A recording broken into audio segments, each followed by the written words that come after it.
Good morning six class. आज के हमारे chapter 11 light shadow and reflection के जो है अदर क्वेश्चन रहेंगे। लास्ट वीडियो में हमने एक्सरसाइज और क्विक रिव्यू किया था, तो इसमें जो हमारा सबसे पहला जो क्वेश्चन है एमसीक्यूज़ है, मल्टीपल चॉइस क्वेश्चन है। 4 ऑप्शन इनमें से एक आपने ठीक को जो है फिल करना है, फिलिंग द ब्लैंक्स की फॉर्म में। क्वेश्चन 1 क्या कह रहा है, help us in saying the object. कौन सी चीज़ है जो इन चारों में से हमें जो है किसी ऑब्जेक्ट यानी वस्तु को देखने में मदद करती है, तो वो है हमारी लाइट। एग्जाम्पल आपने देना ल्यूमिनस बॉडी का, चारों में से आपको पता है कि कौन सा अपने आप जलता है, तो वो आपने क्या करना है वहाँ पे उसको जो है छोड़ देना है, और जो नहीं जलता उसको आपने क्या करना है यहाँ पे नोट करना है। तो ल्यूमिनस बॉडी कौन सी नहीं है, तो वो है हमारी मून। मून नॉन ल्यूमिनस है। थर्ड कह रहा है कि एग्जाम्पल आपने देना है नॉन ल्यूमिनस का, वही हमने बोला अभी, सारे हमारे कैसे हैं नॉन ल्यूमिनस। क्वेश्चन 4 कह रहा है ट्रांसपेरेंट ऑब्जेक्ट आपने बताना है इनमें से कौन सा है। सभी ट्रांसपेरेंट है, water, air and glass, all of the above में ऑप्शन डी हो जाएगा। Which of following object is opaque. तो फिफ्थ में आपने ओपेक बताना है कि जिसमें से लाइट पास नहीं होगी, तो पीस ऑफ रॉक जो है, पत्थर का जो टुकड़ा है, उसमें से कोई लाइट पास नहीं होगी। 6 कह रहा है कि ट्रांसलूसेंट आपने ऑब्जेक्ट बताना है, धुंधला जिसमें से हमें दिखाई देगा, तो वो कौन सा रहेगा। मड्डी में भी धुंधला रहेगा, फ्रैक्शन ग्लास में भी, वायर गेज में भी, तो ऑल ऑफ द अबव यानी ऑप्शन डी हो जाएगा। क्वेश्चन 7 कह रहा है कि क्लियर शैडो आपकी किस में बनती है, वो ऑब्जेक्ट का नाम बताना है। तो clear shadow can be form due to, shadow की बात की यानी परछाई की बात की, इमेज की नहीं बात की, तो शैडो किस में बनेगी, ओपेक, जिसमें से लाइट पास नहीं होगी तो उसके बैक साइड हमें ब्लैक कलर की इमेज हमें दिखाई देगी, उसी को क्या बोलते हैं, शैडो। क्वेश्चन 8 कह रहा है कि ब्लैंक्स जो बॉक्स है रिक्वायर्ड है पिन होल कैमरे के लिए, कौन सा, कितने बॉक्स चाहिए हमें, 2। तो पिन होल कैमरा का जो लेंस है वो कैसा होता है, कोई भी लेंस उसमें हमें वहाँ पे नहीं दिखाना, हमने तो केवल मोमबत्ती को जला के उस कैमरे के अकॉर्डिंग हमने यानी होल को ही हमने क्या मान लेना, कैमरा। क्वेश्चन 10 कह रहा है वी कैन सी दी सन। क्या हम सी को नेकेड आई से देख सकते हैं, नहीं।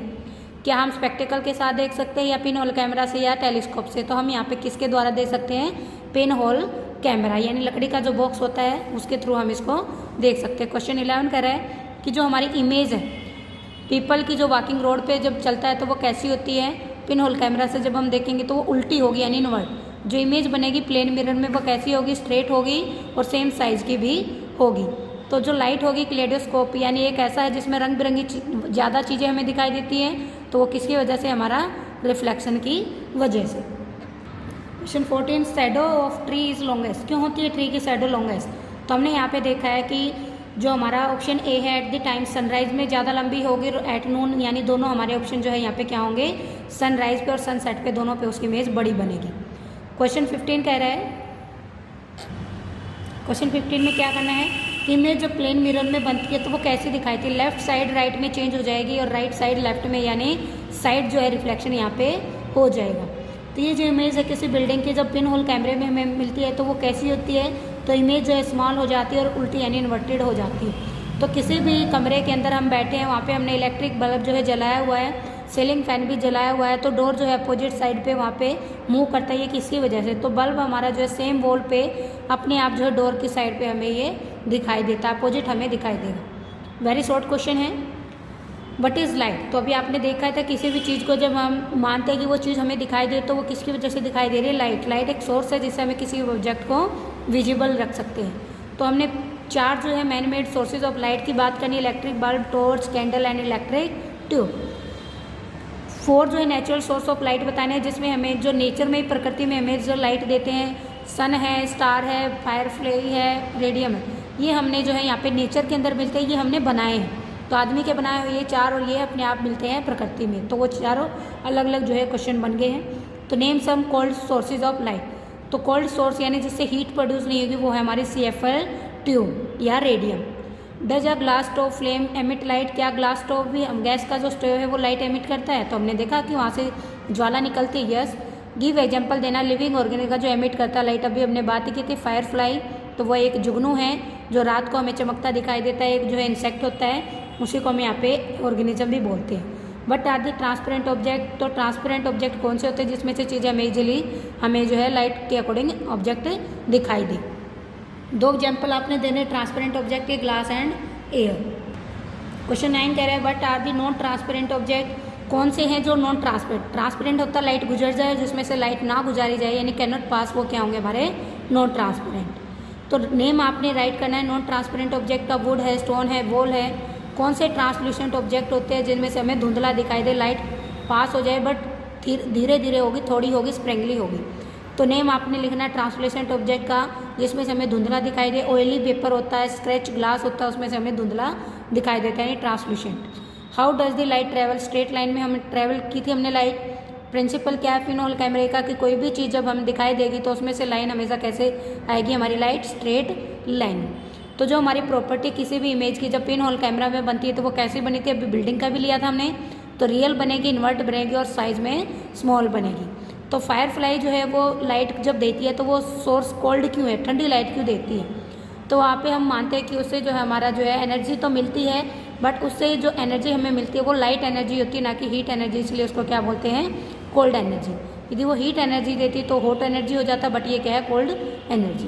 क्वेश्चन 17 कह रहा है कि इनमें से आपने ल्यूमिनस ऑब्जेक्ट को जो है टिक करना है। कौन से ल्यूमिनस ऑब्जेक्ट है, तो camera, Firefly, car, filament of bulb या डायमंड। तो इनमें से हमें पता है फायरफ्लाई लाइट देती है, फिलामेंट बल्ब भी लाइट देता है। ये हमारे दोनों क्या है, हमारे यहाँ पे firefly and filament of bulb are the sources of luminous object. Question 18 है कि जब भी हम आग जलाते हैं या बल्ब जब जलता है तो उसको हम क्या बोलते हैं, जो जलने वाली चीज़ होती है बल्ब के अंदर उसको हम नाम देते हैं फिलामेंट। तो ये जो फिलामेंट होता है जब गर्म होता है, हॉट ल्यूमिनस फिलामेंट बनता है, तो इसको हम वहाँ पे क्या बोलते हैं, तो ये जब भी करेगा तो ये एमिट करेगा, यानी हम इसको ल्यूमिनस ऑब्जेक्ट भी बोलते हैं। इसी वजह से बोलते हैं कि लाइट को एमिट करता है जैसे सन करता है। तो ल्यूमिनस ऑब्जेक्ट होते हैं क्या, जो ऑब्जेक्ट अपने आप लाइट को एमिट कर दे उसी को हमने क्या बोला था, ल्यूमिनस। तो हम ये क्वेश्चन जो है यहाँ पे रिवाइज कर रहे हैं, बाकी हमने कंसेप्ट अच्छी तरह से डील किए हुए हैं, उनके थ्रू हमें ये जो क्वेश्चन ऑलरेडी पहले ही क्या हो चुके हैं, क्लियर हो चुके हैं। नॉन ल्यूमिनस की हम बात करें जिसमें से लाइट पास नहीं होगी तो उसको हम क्या बोलते हैं, नॉन ल्यूमिनस। तो एग्जाम्पल देना है नॉन ल्यूमिनस का, अर्थ और मून दोनों ही नॉन ल्यूमिनस है। आपने सनलाइट जब आपकी आती है तो उस टाइम पे अपनी आइज़ को जब आप सन की तरफ देखते हो, उसके बाद जब आप नीचे देखते हो तो आपको कैसे दिखाई देती है लाइट, ट्रांसलूसेंट, यानी हमें जो है धुंधला दिखाई देना स्टार्ट हो जाता है। तो कई बार जब हम जो सन की तरफ देखते हैं और मून की तरफ भी देखते हैं, यानी कई बार हमें सन दिखता है तो मून भी दिखता है और कई बार वो बादलों के पीछे छुप जाता है, तो ये कौन सा फिनोमिना है, कई बार जो है हमें वो धुंधला दिखाई देता है, तो ये कौन सा हमारा ट्रांसलूसेंट की प्रॉपर्टी की, वो अब हमें धुंधला दिखाई देगा बादल के पीछे से। तो आप किसी भी ट्रांसपेरेंट शीट को आप ट्रांसलूसेंट कैसे बनाओगे, पारदर्शी को अपारदर्शी आप कैसे बनाओगे, तो ऑयल लगा देंगे पेपर पे या ग्लास की शीट को कवर कर देंगे वैक्स के साथ, तो वो ट्रांसलूसेंट की बजाय कैसी, ट्रांसपेरेंट की बजाय कैसी हो जाएगी, ट्रांसलूसेंट।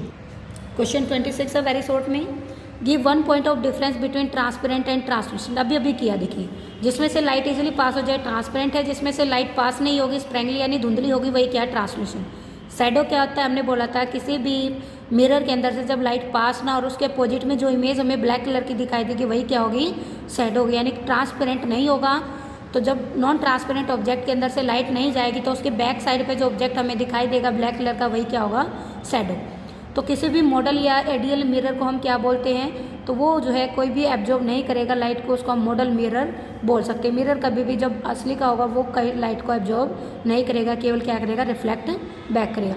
तो मल्टी इमेज हमें किसी मिरर में दिखाई देती है जिसका नाम है क्लेडियोस्कोप, ये बहुत इंपॉर्टेंट है। तो इसमें जो एंगल बनता है मिरर का वो कौन सा होता है, यानी किस एंगल पे रखा जाता है, 60 डिग्री पे। तो क्लेडियोस्कोप को 60 डिग्री एंगल पे हम रखते हैं। तो आपने एक यूज बताना है क्लेडियोस्कोप का, जब हम करते हैं उसको 60 एंगल पे रख के, तो उसमें से हमें ब्यूटीफुल जो पैटर्न है वो हमें दिखाई देते हैं, डिफरेंट टाइप के कलर हमें दिखाई देते हैं, जिसको हम यहाँ पे बोलते हैं मल्टीपल रिफ्लेक्शन हमें दिखाई देता है। और ये जो हमारा दूसरा ऑब्जेक्ट है जिसका नाम है पेरिस्कोप, क्लेडियोस्कोप 60 एंगल पे डिफरेंट कलर देगा, जबकि पेरिस्कोप हमारा 45 एंगल पे रखा जाएगा और क्लेडियोस्कोप 60 पे रखा जाएगा। तो ये थे हमारे objective type question and filling the blanks. तो आगे के जो शॉर्ट आंसर क्वेश्चन है उनको आप जो है थोड़ा सा कोशिश कीजिएगा, यदि हो जाए तो उन्हीं में से हमारे जो क्वेश्चन जो है सोल्व हो जाएंगे, जो अभी हमने किए, what is light, how do we see things, या sun does not appear at a room, we can not see the object. ये सारे क्वेश्चन हमारे आराम से हो जाएंगे जब हमने इन क्वेश्चन को कर लिया है अच्छी तरह से। क्वेश्चन को आप रिवाइज कीजिए, अपने एग्जाम के लिए जो तैयारी कीजिए, इन सभी को अच्छी तरह से याद कीजिए। फिर भी यदि कोई प्रॉब्लम है तो वो आप डिस्कस कर सकते हो किसी भी टाइम मेरे फ़ोन नंबर।